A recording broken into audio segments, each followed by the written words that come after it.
From Keene in the Shire, the Liberty Media capital of the world, this is Darrell W. Perry, host of FPP Radio News for Thursday, May 5th, 2016. Silver is trading at $17.58 per ounce. Gold is valued at $1,283 per ounce. And according to BitcoinAverage.com, the average price of Bitcoin is $450. Antiwar.com reports Russia's defense ministry has announced its intentions to create 3 new military divisions for its westernmost territory in response to NATO's announcement last week of another 4,000 ground troops to be deployed along the Russian border. NATO Secretary General Jens Stoltenberg insists that NATO's deployments were a response to Russia's use of force against Ukraine in 2014, which both happened 2 years ago and has been in a state of ceasefire for well over a year. NATO has used Ukraine as an excuse for repeated buildups along the Russian border, and while Stoltenberg insists that all these troops are purely defensive, Russia is clearly feeling the need to respond after half a dozen such major deployments. Russia has not said where the new troops are to be deployed, but they will likely be in the exclave of Kaliningrad, at least in part, as much of the NATO deployment is along the Polish border with that territory.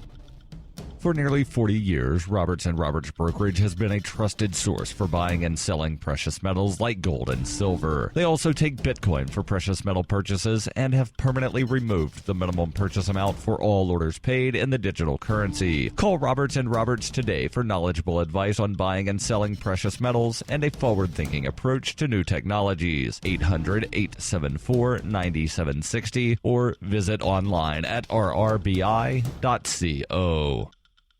UPI reports the U.S. Department of Justice on Wednesday weighed in with a heavy hand on the controversial bathroom bill for transgender persons that was passed by the state of North Carolina earlier this year and may threaten to pull millions of dollars in federal money if the state does not dump the law. After concluding that the controversial measure violates federal anti-discrimination laws, the Justice Department notified North Carolina Governor Pat McCrory in a letter on Wednesday that he has until Monday to abandon the law, according to the Charlotte Observer. The letter states both you and the state of North Carolina are in violation of Title VII of the Civil Rights Act of 1964. Specifically, the state is engaging in a pattern of practice of discrimination against transgendered state employees. Title VII prohibits the discrimination of employees by employers on the basis of sex, and the letter notes that federal courts and administrative agencies have previously applied that provision to cover transgendered workers. When her plush and comfy life suddenly and unexpectedly fell apart, Brooke and her dog Cloud set out to defy the odds. If this is a man's world, as they say, living on the streets is no place for a young woman. One day she awoke in the redwood forest and realized she had become a hobo, and would ultimately come to know exactly what it means to survive. How to Be a Hobo by Brooke Willett is available from Amazon.com and all major bookstores.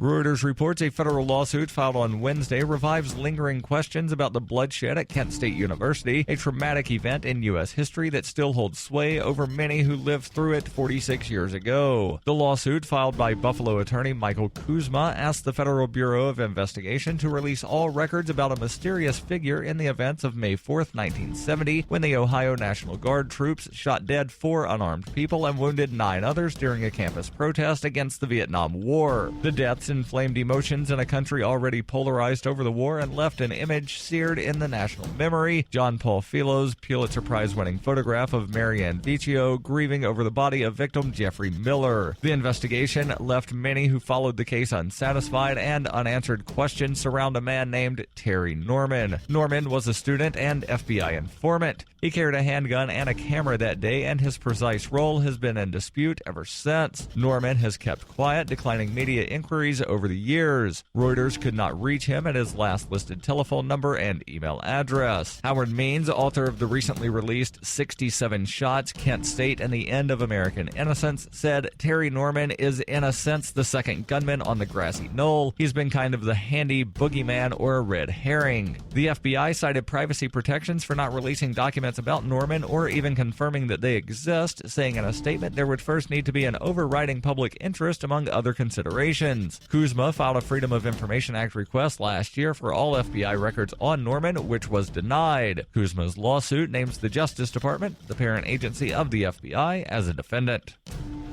This has been FPP Radio News. Online at fppradio.com.